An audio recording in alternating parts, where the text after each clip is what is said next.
Hello student, आज वापस आपके लिए लेके आया हूँ स्टैंडर्ड 9 एंड सब्जेक्ट है संस्कृत। सीन कॉम्प्रिहेंशन, सबसे ज्यादा मार्क्स स्टैंडर्ड 9 के अंदर हमें इसमें से ही प्राप्त होने वाला है। तो चलो आज देखते हैं कि इसके अंदर हम किस तरह से अपने सबसे ज्यादा मार्क्स स्कोर करें। और हाँ, इसके बाद हमारा एक बहुत ही खूबसूरत सा वीडियो आपके लिए आने वाला है कि first term and second term के अंदर जहां पर आपको 50 मार्क्स में से सिर्फ अगर आपको 20 मार्क्स लाने हैं, जस्ट पास होना है, तो भी कितना आसान तरीके से हम क्या क्या चीजों को ध्यान रखेंगे और इजीली पास हो सकते हैं। दूसरा वीडियो लाएंगे 35 के लिए और तीसरा वीडियो लाएंगे फुल मार्क्स कैसे स्कोर करने के। तो ये तीनों वीडियो जरूर देखेगा। पर आज सबसे पहले शुरुआत करते हैं सीन कॉम्प्रिहेंशन के, जो कि आपको मिलता है 4 मार्क का। कभी कभी ये 5 मार्क का भी बहुत सारे स्कूल में पूछ लेते हैं, तो बहुत अच्छी तरह से याद रखेगा। तो आज का हमारा है सेकेंड चैप्टर के अंदर से, जो कि है चातक शिशु वाला, है ना। तो आपको देखो यहाँ पर दिया गया है कि जननी यानी कि माता के कहने से चातक शिशु तालाब का पानी पीने के लिए तालाब पे जाता है। मार्ग में बहुत ही परिश्रांतः मतलब बहुत सारी मेहनत करने के बाद, उड़ता उड़ता मेहनत करने के बाद वो एक किसान के घर के पास आकर रुक जाता है और वहां पर तात और पुत्र यानी पिता और पुत्र के वार्तालाप को सुनता है। कृषक वृद्ध, जो किसान था वो वृद्ध था और मरने को पड़ा था। ऐसी स्थिति के अंदर पुत्र कृषक के साथ यानी कि किसान के साथ बातचीत कर रहा है और पिताजी को कहता है कि हे पिताजी, आज मैंने मार्ग में धन स्यूत यानी धन से भरा हुई एक थैली मैंने देखी। उसके दर्शन करते ही मतलब उसको देखते ही मैं बहुत ही खुश हो गया, आनंदित हो गया और मुझे लगा कि अब हमारी जो दरिद्रता है, गरीबी है, वो नष्ट हो जाएगी। ऐसा विचार करके मैं वो धन का स्यूत मतलब थैली लेने के लिए अपने हाथों को फैलाता हूँ। परंतु तभी मुझे आपका उपदेश याद आता है, स्मृत मतलब याद आता है कि दूसरों का धन को ग्रहण करना ये हमारे कुल और खानदान का आचरण नहीं है। इसलिए मैंने वो धन से भरी हुई थैली को वहां पर ही छोड़ दिया। तो ये आपका सेकेंड चैप्टर का पैराग्राफ है और उसके अंदर से देखो आपको यहाँ पर इस तरह से क्वेश्चन पूछेंगे। किम अश्रुत्वा, क्या सुनकर चातक शिशु तालाब का पानी पीने के लिए जाता है ना। किसकी बातों को सुनने के बाद, मार्ग में बहुत ही मेहनत करने के बाद, उड़ते हुए के बाद वो कहाँ पर बैठता है। कृषक पुत्र यानी कि किसान का बेटा क्या वार्तालाप सुनता है और कृषक पुत्र स्वजन अपने पिताजी का कौन सा उपदेश को याद करता है। तो इसके आंसर हमारे पास इस तरह से, आप पहले खुद ढूंढिए उसके आंसर। हो सकता है एक लाइन में या एक वर्ड में इसका आंसर आए, तो उसको लिखिएगा। और अगर आपको मिल जाता है तो इसके बाद की जो हमारी सेकंड स्लाइड है उसके साथ आप कंपेयर करके आप अपने खुद के मार्क्स भी चेक कर सकते हो कितने आए। ठीक है, तो आप पहले खुद ट्राई करें कि आप इसके आंसर ढूंढ सके, फिर उसके बाद स्टॉप करिए इस वीडियो को एंड देन आपके सामने रहा ये आंसर। किम कृत्वा, क्या श्रुत्वा मतलब क्या सुनकर चातक शिशु ने तालाब का पानी पीना। तो जनन्या कथय, माता के कहने के बाद, ये यहाँ पर आपको आंसर लिख देना है। बहुत ही इजी आंसर है आपके पास और ये आपको 2 वर्ड का ही आंसर लिखना है ना। मार्गे परिशांत कुतिष्ठति ही, मार्ग में एक कृषक गृह समीपम, एक किसान के घर के पास जाके वो बैठता है। तो बस कुत्र तिष्ठति, कहाँ बैठता है, तो इतना आंसर आपको चाहिए 1 2 3 4। ठीक है, कृषक पुत्र वार्तालाप सुनता है, तो किसके वार्तालाप सुनता है, तो ताता एंड पुत्रयोः, पिता और पुत्र के वार्तालाप को सुनता है। कृषक पुत्र स्वजनस्य का उपदेश दिया, तो उसने ये उपदेश दिया था, आपने पूरी ये लाइन लिखनी है। दूसरे को धन का ग्रहण करना हमारा कुल का आचरण नहीं है। तो इतना इजी आंसर है। हो सकता है आपको इसके अंदर 3 मार्क्स आए हो, 3.5 आए हो, 2 भी आया हो या 1 आया हो, तो भी कोई प्रॉब्लम नहीं है। नेक्स्ट पैराग्राफ के अंदर नेक्स्ट कॉम्प्रिहेंशन में और बढ़िया आ सकते हैं। और ये हमारा है नेक्स्ट पैराग्राफ, उसको जरा देख लेते हैं। और ये जो है हमारा लिया है चैप्टर नंबर 4 में से।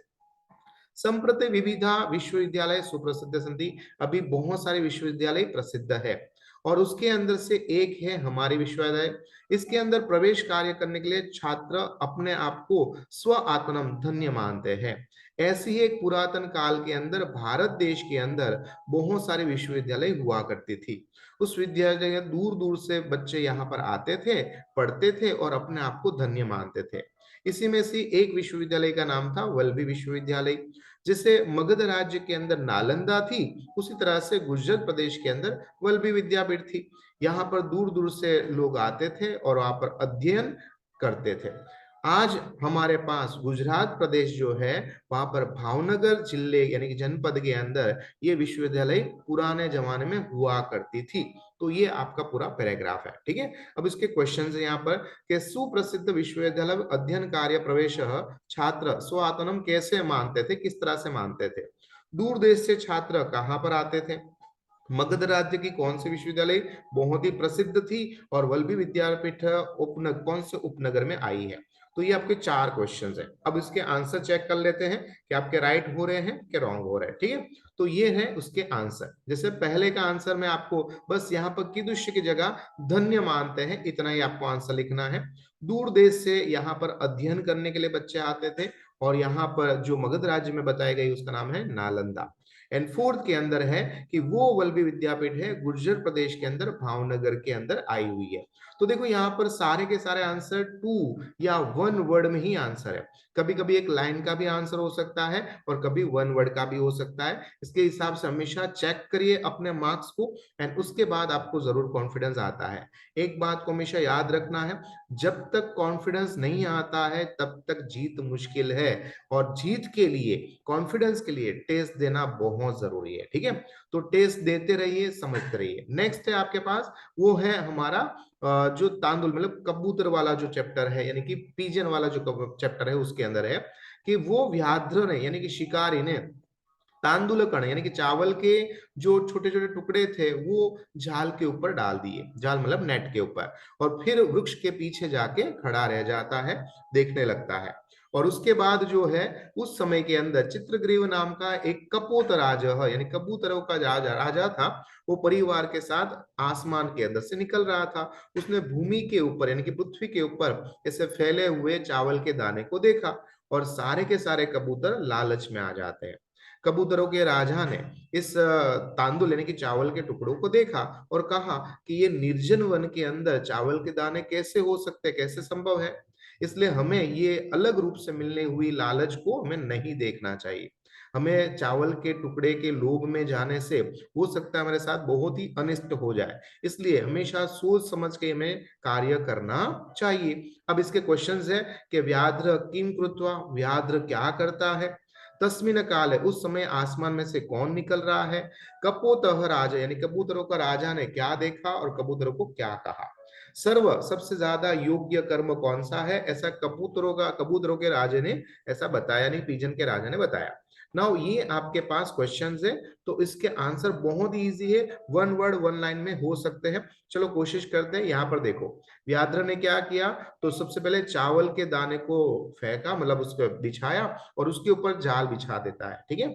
उस समय के अंदर चित्रग्रीव नाम का कबूतरों का राजा परिवार के साथ आसमान से निकल रहा है। एंड कबूतरों के राजा जो है उसने तांदुल कण को देखकर सारे के सारे कबूतर जो है वो लोभ लालच में आ जाते हैं। यहाँ पर कहते हैं कि बिना विचारे जो कर्म करता है वो पीछे से पछता है, बिना सोचे समझे कभी भी हमें कार्य नहीं करना चाहिए, ऐसा कबूतर के राजा सबको बताता है। तो बहुत ही इजी आंसर्स बनते हैं। अब इसके बाद आता है हमारा चैप्टर नंबर है 8, जो कि सत्यदेव और गांधी महोदय के ऊपर है। तो आप खुद ही उसको समझिए, खुद ही इस क्वेश्चंस को भी समझिए और उसके आंसर लिखने की कोशिश करिए।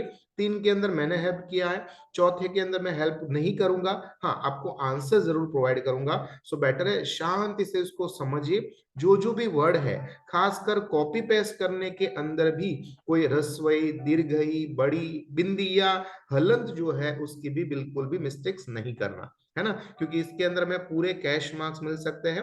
तो आप कोशिश करिए, स्टॉप करिए और इसके पूरे आंसर लिखने की कोशिश करिए, और फिर ये है आपका आंसर। चेक करना है आपको कि इसके अंदर के आपको फुल मार्क्स मिले हैं कि नहीं मिले हैं। मिले हैं तो कमेंट्स करिएगा, और नहीं मिले हैं तो भी बताएगा कि क्या कमी रह गई है आपके अंदर, ताकि मुझे आगे से और अच्छी तरह से समझाने में मदद मिले, ठीक है। आज का सवाल है, आज विद्यार्थियों की संख्या को देखते हुए एक शहर के अंदर एक स्कूल है जिसका नाम है द सिटी मोंटेसरी स्कूल। दुनिया में सबसे बड़ी स्कूल इसको माना जाता है, क्योंकि यहाँ पर 45,000 से भी ज्यादा बच्चे एक ही स्कूल में पढ़ते हैं। है ना? तो इतना बड़ा शहर, उतनी बड़ी स्कूल और इसके बारे में ज़रूर जानकारी लीजिएगा क्योंकि हमारा जो भारत है, हमारा जो गुजरात है, उसके अंदर भी पढ़ाई बहुत ही अच्छी हुआ करती थी, जैसे कि भावनगर के अंदर, है ना? तो अगला वीडियो हमारा आने वाला है संधि के ऊपर, उसको देखिएगा, समझने की पूरी कोशिश करिएगा और नेक्स्ट जो 3 वीडियो आने वाला है, वो है 20 marks, 35 marks and full marks 50 marks कैसे प्राप्त करेंगे, उसके रिगार्डिंग। तो उसको ज़रूर देखने की कोशिश करिएगा। आशा करता हूँ ये वीडियो आपको अच्छा लगा होगा। तब तक मुझे आज्ञा दीजिए। आपका दोस्त, आपका मित्र, आपका गुरु Mahendra Joshi. Thank you very much.